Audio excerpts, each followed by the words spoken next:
ఆంధ్ర టీవీకి స్వాగతం. ఈరోజు చికెన్ కర్రీ ఎలా తయారు చేసుకోవాలో చూపిస్తాను. కావలసిన పదార్థాలు: బోన్లెస్ చికెన్ పావు కేజీ, గరం మసాలా, పసుపు, ఉప్పు, కారం, అల్లం వెల్లుల్లి పేస్ట్, జీడిపప్పు పౌడర్,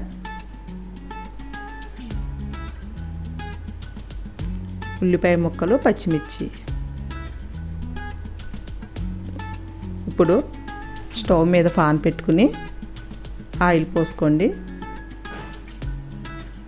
ఆయిల్ వేడెక్కిన తర్వాత ఉల్లిపాయ పచ్చిమిర్చి వేసి బ్రౌన్ కలర్ వచ్చే వరకు వేయించండి. ఇప్పుడు అల్లం వెల్లుల్లి పేస్ట్ వేసుకోండి. అల్లం వెల్లుల్లి పేస్ట్ పచ్చివాసన పోయే వరకు వేయించుకోండి. తర్వాత కడిగి పెట్టుకున్న చికెన్ వేసుకోండి.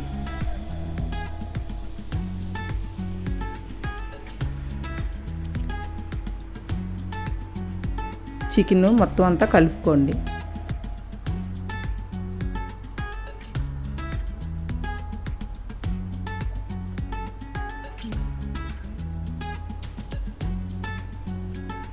ఇప్పుడు ఉప్పు, కారం, పసుపు అన్నీ వేసుకోండి. మొత్తం అంతా కలుపుకోండి. ఇప్పుడు ఒక స్పూన్ పెరుగు వేసుకోండి. టేస్ట్ బాగుంటుంది. మొత్తం అంతా కలపండి. కలిపి మూత పెట్టుకుని వాటర్ అంతా ఇంగిరే వరకు వండించండి.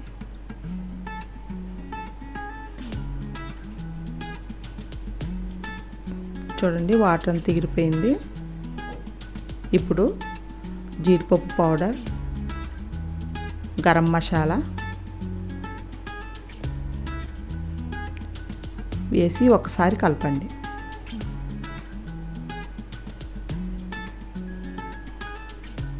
ఇప్పుడు వాటర్ పోసుకోండి.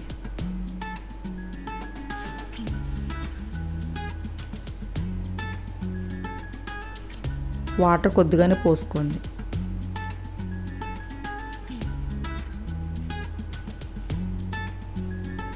ఇప్పుడు కొత్తిమీర వేసుకుని మూత పెట్టి 2 విజిల్స్ వేయించండి.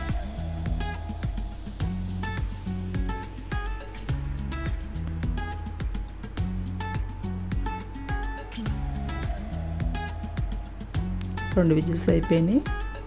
ఇప్పుడు చూద్దాం. చూడండి, చికెన్ కర్రీ రెడీ అయిపోయింది. ఇప్పుడు దీన్ని ఒకసారి వాటర్ అంతా పోయే వరకు ఎగిరిపెట్టుకోండి. ఎంతో ఈజీగా టేస్టీగా ఉండే చికెన్ కర్రీ రెడీ. ఈ వీడియో మీకు నచ్చితే షేర్ చేయండి, లైక్ చేయండి, మా ఛానల్ని సబ్స్క్రైబ్ చేయండి.